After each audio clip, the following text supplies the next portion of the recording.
Y a 10 años del primer grito colectivo, ni una menos, sigue siendo un llamado urgente. Voy a hablar ahora con Lucía Caballero. Ella es referente de Ni Una Menos Argentina, es militante feminista, licenciada en Sociología y docente universitaria. Lucía, ¿cómo estás? Bienvenido. A Sergio Rosso te saluda aquí en Rosca y Casta. ¿Cómo estás? ¿Cómo están? Buenas tardes. ¿Cómo andás vos? ¿Todo bien?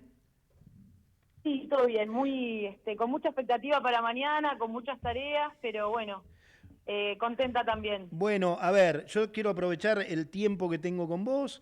Me lo decías a 10 años después del primer grito Ni Una Menos, ¿cuáles son los principales reclamos hoy del movimiento en este contexto hostil, digo, si me permitís la palabra, político? Bueno, los reclamos son muchísimos, ¿no? Mañana justamente lo que se va a evidenciar es que no hay una agenda paralela del feminismo con respecto a todo lo que está sufriendo nuestro pueblo, la aplicación de estas políticas. El documento que vamos a presentar tiene 10 puntos y abarca, bueno, muchas de las conflictividades que vemos cada día acrecentarse, desde los despidos en el Estado, el desmantelamiento de las políticas de género, la persecución de las mujeres que trabajan en comedores, no solamente no entregando alimentos, sino persiguiéndolas, la falta de presupuesto para políticas como la interrupción voluntaria del embarazo, para la educación sexual integral. Bueno, los reclamos son variados, ¿no? Tenemos una consigna que condensa un poco la oposición a las políticas de este gobierno, que tiene que ver con basta de ajuste y de crueldad, ¿no? Se está aplicando un ajuste en muchísimas áreas que son sensibles a los derechos de las mujeres, ¿no? Cuando el Estado se retira en inversión en salud, en educación, en servicios públicos, termina recayendo con trabajo más remunerado para las mujeres. Entonces creo que los reclamos son comunes a los que tiene nuestro pueblo, quizás con la particularidad de visibilizar el impacto diferencial y más profundo que tiene este ajuste en las mujeres, pero por allí andan nuestros reclamos. Bien. Lucía, ¿cómo afectan, digo, te lo pregunto desde lo personal, desde lo colectivo, los discursos como el que dio Milei en Davos? ¿Qué está cambiando en la sociedad argentina a partir de esos discursos de odio? Según tu mirada, sos docente, sos una voz más que autorizada. Bueno, los discursos en general están mal llamados discursos, ¿no? Porque son discursos, pero son muy materiales. Bien, Eh, bien, ¿Por qué? Porque desinhiben una violencia social. Es decir, mucha gente se siente habilitada cuando el Estado da señales de que se puede perseguir, criminalizar, estigmatizar a determinadas poblaciones por su identidad de género, por su orientación sexual, por su religión, por su raza. Entonces, vemos que hay incrementos en lo que tiene que ver con, bueno, por ejemplo, la Federación Argentina LGTBIQ+, viene mostrando cómo se incrementa los ataques en callejeros a parejas homosexuales. Es decir, tiene muchas repercusiones, además de que el Estado se retira de cualquier rol de reparador de las violencias y más bien se pone en un rol promotor, cómplice claro. de las violencias históricas que sufren esas poblaciones. O sea, que es algo muy grave, ¿no? Muchas veces se trata de manera jocosa o incluso se patologiza lo que dice el presidente. Bueno, déjalo, tuvo un día malo, está Claro, empastillado. claro. Oh, pero eso tiene efectos muy concretos en la vida de muchas poblaciones. Estoy hablando con Lucía Caballero, es referente de Ni Una Menos Argentina, es militante feminista, licenciada en Sociología y docente universitaria. ¿Dónde ves hoy los nuevos focos de producción política del feminismo? ¿En la calle, no sé, en las universidades, en las redes? Digo, ¿cómo es hoy la vida activa de la lucha? Bueno, yo creo que obviamente hay un sector que persiste en su organización y en movilización desde el último ciclo de luchas de 10 años, ¿no? Que se cumple hoy, que particularmente está en las universidades, está en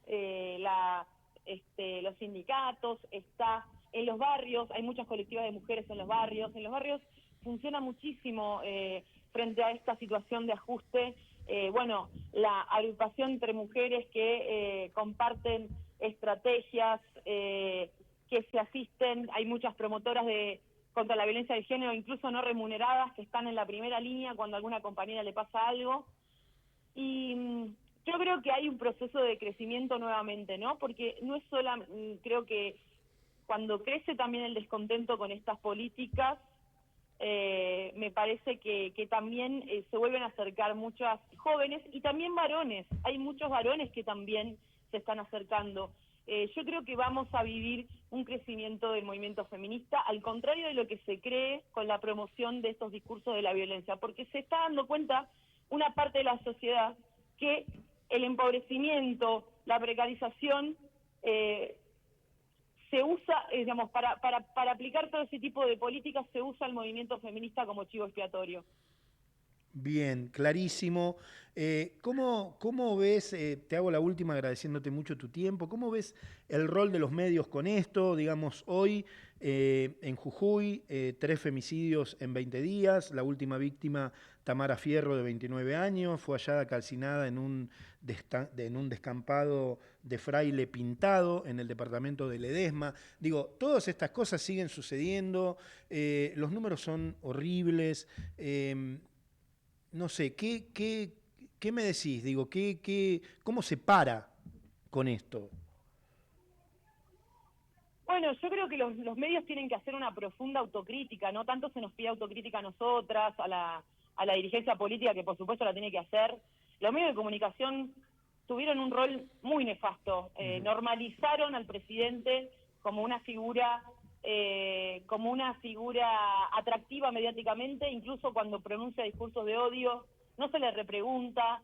Se trata, en nombre de un falso pluralismo, se le da voz a referentes de la ultraderecha, como si fuera lo mismo promover discursos que abonan en la convivencia, que abonan los derechos de las mayorías, con promover el odio, con discursos que si estuvieran hablando de los judíos estarían prohibidos por antisemitas. Claro. Es decir, vos no invitarías a tu programa a una persona que diga algo sobre la biología de los judíos. No, bueno, sin embargo, sí se invita a referentes a explicar por qué piensan que los homosexuales son pedófilos por naturaleza.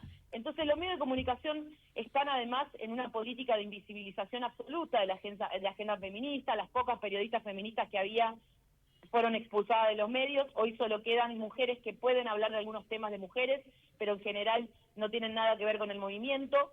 Y tienen esta función de normalizar las políticas de odio como si fueran una opinión más en una especie de ecosistema plural, donde en realidad se normaliza el odio y la crueldad hacia determinadas poblaciones. Por supuesto hay excepciones. Bien. Hay medios autogestivos o medios que tratan el tema con profesionalismo. Me ha tocado hoy hablar con medios de todo el país, donde las preguntas son acertadas, son respetuosas, pero lamentablemente eso es minoría, así que también los convocamos a los trabajadores y a las trabajadoras de prensa, que son imprescindibles en esta lucha. De hecho, esta lucha nació desde periodistas. Bien.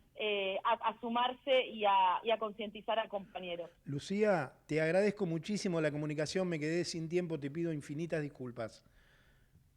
Por favor, gracias a ustedes, un abrazo. Lucía Caballero es referente de Una Menos Argentina, es militante feminista, licenciada en Sociología, docente universitaria. Recordamos que si vos o alguien que conocés está atravesando una situación de violencia por motivos de género, podés comunicarte gratuitamente las 24 horas al *144.